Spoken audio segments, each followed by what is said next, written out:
Hello, hello, hello. Good morning, good evening, good afternoon, guys. Welcome to Fine Print Live. This is your weekly pronunciation. What I'm saying, I am in my teaching mode. Excuse me. This is our weekly poetry, our poetry analysis show, where we take a look at a poem that you have published, and we look at it to kind of see what you got going on. We're looking at your structures, we're looking at your titles, your openings, your closings, your creative figurative language, your metaphors, your stakes, all that fun stuff, the motivations for your characters to guide you in this process. There's me. Hello, my name is Jeff, and today we're going to be looking at a poem that was sent to us. We can bring it on over here. This is the poem by Lisa Motolo, or Motolo, however you pronounce your name. Please let us know which one it is. Hopefully, one of those was right. The poem is How to Write About Trauma. This poem originally appeared in the Pen Review, great journal. So, congratulations, first on the publication. That's great stuff there. But we're going to be analyzing the poem just to kind of see what it's got going on. There's a couple things I want to highlight. And then, of course, always leave the space open to you as well. If there are things that stand out to you that you would like us to draw some attention to, whether you're watching live right now or you're watching us on the replay, you can let us know. Let's begin, though, with a quick just read of the poem. Again, How to Write About Trauma. It is so peaceful to be unconscious. The EMT cradled me like a long sleep as he carefully pulled me from the wreckage. My mother was in the front seat, not unconscious, just dead. A different, permanent type of peacefulness. I'm taking a free course now. How to write about trauma. All the students are women. And I wonder if they're more prone to trauma or if it's because the trauma is often the result of men. I'm not saying it is, I'm just wondering if it is. My mother was driving us home from her fiance's house after a long day, and she fell asleep at the wheel. Everyone always encouraged me to feel guilty. Maybe you could have woken her before you crashed. I don't know, because I don't remember. My brain won't let me remember, and that's probably for the best. All I remember is seeing and feeling blackness like a starless space and hearing my mother's last words. What time do you think we'll be home? Give that up again for Lisa. Thank you so much for allowing us to dig into this piece. A reminder, this is not a workshop session. Hello to Roses checking in. Good to see you as always. Good to see you again. This is not a workshop session. We're just analyzing what is here in the poem and making our best to navigate it. So there were a couple of things that really kind of stood out to me. And I want to begin by talking about word choice. You guys already know that in poetry, every word deserves its place. Every word has to kind of earn it, right? And so I think that we're seeing some very intentional choices here that have very interesting implications for our speaker and the situation that's occurring in our poem. Some examples of this that I want to kind of call out. So, first of all, the repetition of peace and peaceful. We see it here. See it here. Different permanent type of peacefulness. I thought there was one more. Maybe there's not. But anytime you get that sort of repetition of a word or a concept, it really starts to imply that this is something that's important to our speaker. We have a speaker who's spending a lot of time focusing and belaboring peace and peaceful and peacefulness, which in a lot of ways also suggests the opposite, right? If we're spending so much time being drawn to this, then this is suggesting that this is a speaker that maybe isn't always in this state or is fighting for this state, or in fact, in some ways, maybe becomes envious of this state, permanent type of peacefulness. We look at this situation involved with the mom who's not unconscious, just dead. But we don't get sadness. We don't necessarily get pain. I don't want to say we get jealousy, but we're getting almost this association of death with peace and being peaceful in the sense of living instead doing the opposite. The speaker lives, and what are they greeted with by their living? They're greeted with guilt. They're greeted with difficulty remembering. In fact, the brain won't even let them remember, which memory loss is again, I mean, obviously it can be an effect of the injury from the accident, but it's also a trauma response. You look at like repressed memories and things like that from childhood, which I think kind of goes back to this focus on peace and this kind of fixation on it, you know. And then the one thing that the speaker does remember again, the last thing is this line, home is the part that stands out to me. This is something I was actually going to mention later, but home, so this is something that the mom says, right? What time do you think will be home? And so again, kind of playing off with the intentionality of the word choice there with home. Home being the physical home, but then home also being the allusion to, passing, heaven, spirituality, kind of sort of impression. When someone passes and you're talking to kids, that's something that you may say, oh, they went home. I want to kind of call out what Rose is mentioning here, seeing a reality of acceptance. I see a lot of growth through pain happening in real time. Yeah, growth through pain. I'd be curious if you could talk more about the growth you see as well. Not saying that there's not growth. I definitely see the pain, but there almost seems to be kind of an avoidance as well. And maybe that is a sign of growth. You're working through it, but the fact that the mind isn't, I don't know because I don't remember, and then my brain won't let me remember. I think it's interesting that we start off with almost like some agency. I don't remember. That feels very kind of active, and then we change it to no. It's not that I don't remember. It's that my brain won't let me remember. So now we're losing the control and we're losing the agency. I think that reversal in that couplet is very telling. This feels like a speaker who really feels like they're out of control, and the one time that they actually begin to assert it, they actually then revoke it from themselves as well, which I thought was interesting. Some other word choices and intentionalities that I want to talk about. Um, we talked about the repetition of peace, the absence of peace for the speaker. I want to talk about this line. So the EMT cradled me like a long sleep as he carefully pulled me from the wreckage. Normally, I'm not the biggest adverb fan, so here we are with the word carefully. But I think carefully is doing work here. It implies just the extent of damage that has been done, because it has to be done carefully. Because if it's not done carefully, it can legitimately cause injury or worse to the speaker. So I think it really just kind of adds another layer to everything that's been happening in this opening sequence.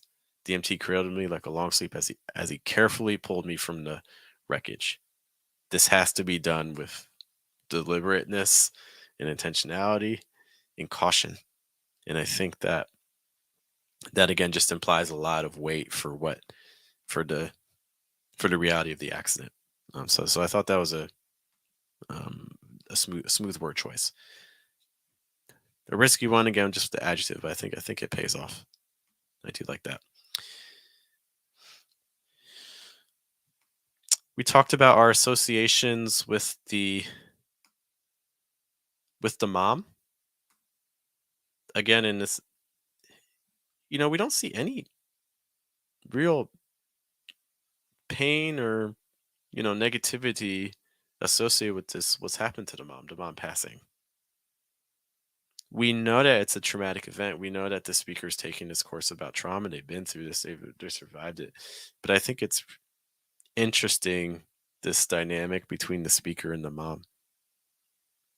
I think the fact that we're talking so much about trauma and that we're not, talking about the speaker's relationship with the mom. It's more like the speaker was kind of there with the mom, but then we don't get a lot about their actual relationship. Instead, we get more about like, everyone always encouraged me to feel guilty. The speaker doesn't, so it's implied the speaker doesn't feel guilty, or doesn't feel guilty on their own, or doesn't feel sadness and things. And everyone handles grief in different ways. So that's not to say that the speaker and the mom have a strained relationship or anything like that. But I think it adds another layer of complexity. It doesn't feel necessarily that this was just like a standard relationship between a mom and the speaker. So I'm kind of curious about that. The speaker's dynamics with everyone, just with people, is interesting. They're taking a course where what do they notice about the course? They noticed that the other students are women, which gets into some questions that Roses also dives into. Um, and then also, my mother was driving us home from her fiance's house. Um, Again, we don't know much about the fiance. There's a lot of distancing. Everyone always encouraged me to feel guilty. We don't know much about the everyone. Who is the everyone? And then we also have a speaker that, I mean, in some ways, we don't really know the speaker, and the speaker doesn't really even know the speaker. The speaker can't even remember aspects of their life and sequences. So now it also kind of calls into question how much you can trust the speaker to some degree, uh, even though the whole poem is written from that speaker's perspective.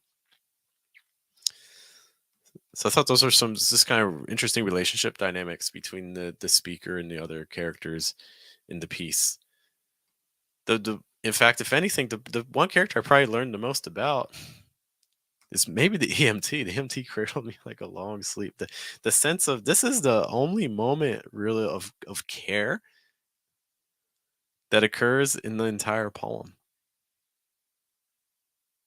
It's literally the only moment of care that the more I look at the piece, it's literally the only moment of concern and care that we really get. The EMT cradled me like a long sleep as he carefully pulled me from the wreckage. That intimacy and that concern immediately vanish. It appears in the beginning and then it immediately vanishes. This, even when the speaker's with other people, all the students are women. I wonder, they're more prone to trauma. So, it's all the students are women. I wonder if they're more prone to trauma. This again, we're getting separation, right? Because the assumption, you look at the poem and you see Lisa, so you're assuming the speaker is female. The speaker doesn't have to be, right? But we're kind of put into a position just in the context as the speaker may be a form of Lisa. I don't know how Lisa identifies. I was assuming female. I was assuming a female speaker, but of course that could be wrong. But and if that is the case, that the speaker is female, that again you get even more separation, right? All the students are women. I wonder if they're more prone to trauma. It's not we're more prone; it's there. So again, you get more separation there, which I thought was really interesting. So much separation. You have the mother driving away from the fiance. More separation. You have everyone encourage me to feel guilty. Everyone versus me. More separation. My brain won't let me remember. More separation. You're physically separated from your own body. Um, and then even this last line, what time do you think we'll be home? Again, it's not like it's a very practical kind of question. right? If we were just to take it literally, oh, what time will we do this? You answer just with like a number, so it's a kind of a clinical thing. So really interesting relationship dynamics between the speaker and others. Want to get to what Roses mentions. The question is asked in the poem, especially the line about men and having capacity to realize no, brain will let me remember is taking a step forward and agree. Okay, so this is the uh, talking about the growth. I'm glad you mentioned the questions because I want to get back to those because I thought the questions were very interesting.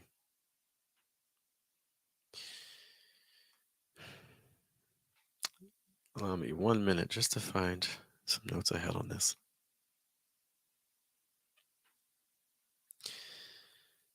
The role of gender and men in the piece I find to be really interesting as well. We already kind of hit on some of the notes, but so where does this even appear? So we have a speaker that's paying attention to it. We take the time to note that the EMT is male. The EMT takes on this kind of savior sort of role. This is coming in the same poem that says, or that asks the question, if trauma is the result of men. So now we're getting into these kind of gender dynamics I think are really interesting because I think the poem's like constantly kind of bouncing around it, sometimes on one side, sometimes on the other. Rose is also mentioning about this distinctiveness, where it's very distinctive with the separation, but the growth is through that separation, having to face those feelings head on and not be so distant. So do you feel like, so this is a question for Roses, do you feel like the growth again through that separation, having to face those feelings head on and not be so distant? So do you feel like the speaker, as the speaker progresses through the poem, do you feel like the speaker becomes closer? Or do you feel like the speaker comes farther away? Because for me, I almost feel like the speaker comes farther away. Like the more I read the poem, the more distant the speaker feels. That's just my impression. It'd be great to know yours. But again, as I'm reading this, going back to, let me make this bigger. So we have the EMT. The EMT is male. Identifies as male. He carefully pulled me from the wreckage. This is in contrast with the mother, female. The students, all the students are women. I guess by that note too, we can imply that the speaker is also, because it's saying all the students. The speaker's one of the students. They're taking a free course. I like how they take the time to note that it's also a free course. We need to draw that out. This is a free thing. Didn't have to be mentioned, right? It could have just been taking a course, but no, it's a free course.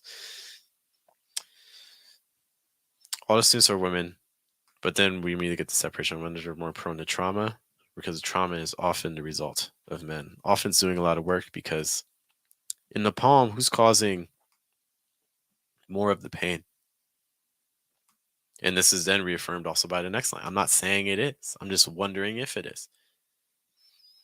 So the whole sequence again, all students are women, and I wonder if they're more prone to trauma, they're the women, or if it's because the trauma is often the result of men. I'm not saying it is. I'm just wondering if it is. So the speaker itself, the speaker is questioning this, right?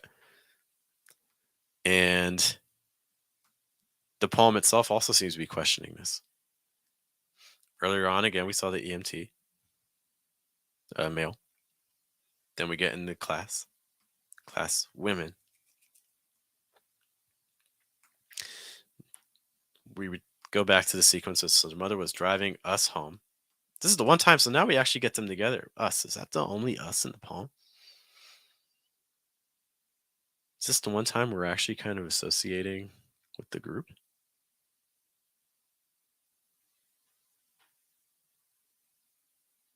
Yeah, that's the one time the speaker feels belonging. Anyways, my mother was driving us home from her fiance's house. So now you kind of have that situation. So the fiance male. So now we have another male figure. Although we don't even know if they actually saw the they could have maybe just drove there. Maybe we don't even know if the fiance was there or not. Um, all we know is it was at the house, driving from her fiance's house after a long day. So we're putting the mom is given a lot of agency here. The mom was driving us home. It's interesting too when you look at that line with the last line. So my mom was driving us home, and then later on asking what time you think we'll be home. So again, especially when you think of home taking on those different layers. Um, we'll continue with that analysis in a moment. Roses continues definitely further, so saying that they feel like the speaker's more distant at the end of the poem. But my impression was in the undertones of distance, shadow, reality, acceptance. As say, I'm going to have to face this. That's a question.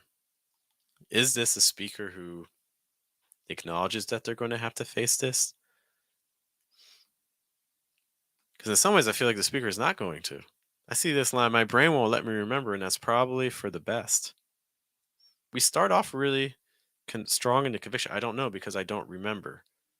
Then we get a little weaker. My brain won't let me remember. We're losing control.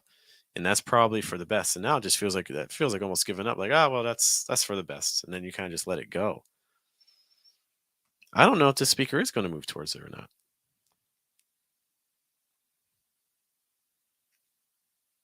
I really don't know. I'm not convinced. Although they do remember those last words, what time you think we'll be home?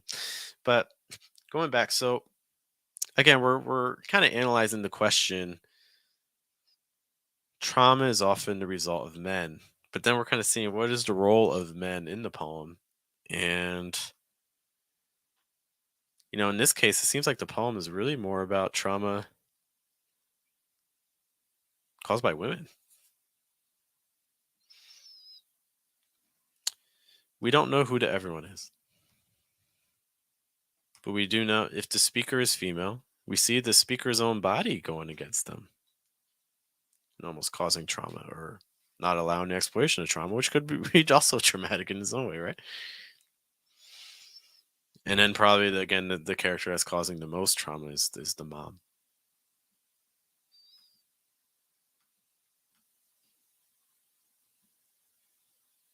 The only male figure that we actually see actually takes on more of a helpful, caring role, which I think is interesting.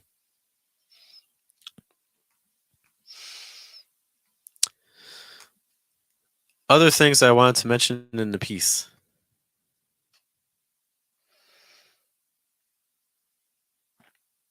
I was really, I'm really curious about this everyone. And we're not going to get any answers, but everyone always encouraged me to feel guilty. This kind of feels like we're running from something. Like, do you ever and I'm not saying this is the case in the poem, but have you ever had like that thought in your head, like, oh, I can't do this, or like everyone's gonna laugh at me, or like everyone's gonna do this? A lot of times it's not everyone. Like a lot of times, if you actually like really like narrow in on it when you're making those sorts of statements, it's not everyone. It's like there's just one person in particular, like you're thinking about their voice. Maybe it's someone like a friend, or maybe not even maybe not even a friend, but a specific person like in your class, or maybe it's your dad, or maybe it's your mom, or your grandmother, or your brother. Like a lot of times, it's not everyone. A lot of times, it's actually a single person, a single person's voice. So I'm so curious about who this everyone is. Especially, this is such a specific question. Not everyone, because you imagine that you're in this accident. Not everyone's going to be saying this thing, but this is the thing that they're fixated on. They're fixated on this comment. And so I'm wondering who said this, who has so much weight in the speaker's mind that this is the only sentence that they fixate on. Really, really curious. And I also would like to know again, is this a female or a male everyone? Just based again on the question that the poem raised earlier.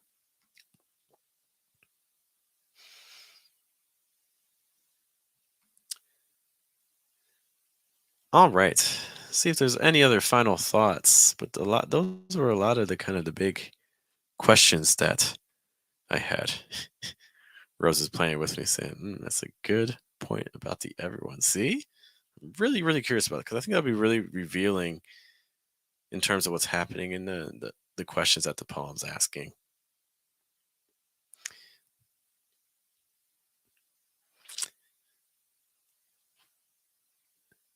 I'm also curious about this relationship about the fiance.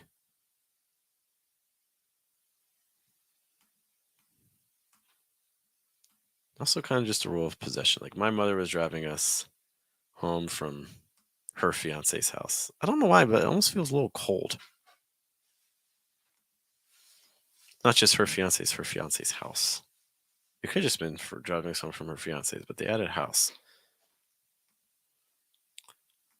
after a long day. Well, that's also very telling, right? My mother was driving us home from her fiance's house after a long day. A long day for who? Was it a long day for the mom? Was it a long day for the speaker? Who was it a long day for? And she fell asleep at the wheel. It's interesting. So that line not too is also really interesting too, right? Because she fell asleep at the wheel. The speaker is making this observation. So the speaker knows what caused this accident, which means the speaker knows that the mom fell asleep at the wheel.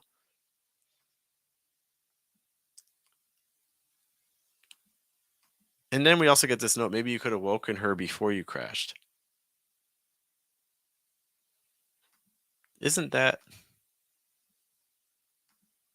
and obviously saying this line it appears to resonate on some level with the speaker. And you also can imagine, so the speaker knows that the mother fell asleep. The speaker appears to be triggered by this sentence. Maybe you could have woken her before you crashed. But if people didn't say this,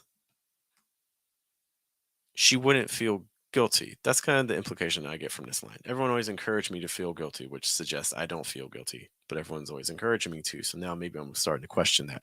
So the speaker wouldn't feel guilty about this on their own, which also kind of implies that the speaker saw this happening and allowed it. So again, like I don't, there's so much layered into this poem before the specific moment, right? I don't know what the relationship is between the speaker and the mom. I'm getting a sense of strain here. Um, there's not a whole lot of carrying language directed to the mother. We bring in another character, so we bring in this fiance. We don't give any information about the fiance. Um, the fiance gets, because this poem didn't need to introduce the fiance, right? And this brings up also Rose's point. The fact that EMT was male was emotionally supportive gives distance to the relationship with the fiance. Yeah, right. We learn more about we learn more about the EMT than we do about the fiance. Um, the fiance didn't need to be in this poem, right? We could have just said my mom was driving us home after a long day and she fell asleep at the wheel. Paul could have done that. We could have just taken this off. But no, we have to know it was from the fiance's house. We don't see the fiance anywhere else in this poem except for there. So there also seems this triangle between the mom and the fiance and the speaker is fascinating. And this relationship between the mom and the speaker is so puzzling because I don't know why the speaker is treating the mom with a lot of distance in a way. And that's obviously, I mean, the poem doesn't have to answer that at all. I just think it's really that's probably what makes the poem work really well is the fact that this isn't just a straight cut. Like, I love my mom. I'll do anything from we have a great relationship. I don't really get that. And I think that complexity is what makes this poem work. Anyways, I could babble on and on about that for a long time. Let me know your thoughts. Am I just like overreading things? Like, what do you guys think about this relationship? What do you get about this relationship between the speaker and the mom and the fiance, the little that this like diad there? Um, Let me know your thoughts. Other things that stand out to you in the poem, I would love to hear them in the comments in the replay. Thank you so much for joining me tonight. Again, this is Fine Print. We do this Sundays, okay, right around this time, so right around 9 p.m. New York. We also have our main show. So our main show again will be on Tuesday. Again, also probably about like 9:30, 9:45 p.m.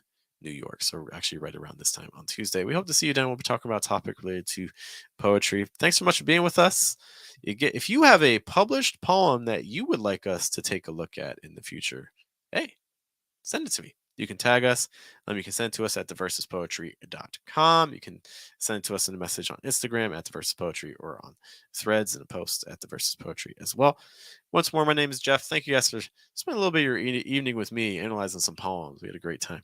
I will see you all later. Thanks to Roses for hanging out with us tonight. Greatly appreciate you. You guys take care. Have a good day. Have a good night. Have a good afternoon.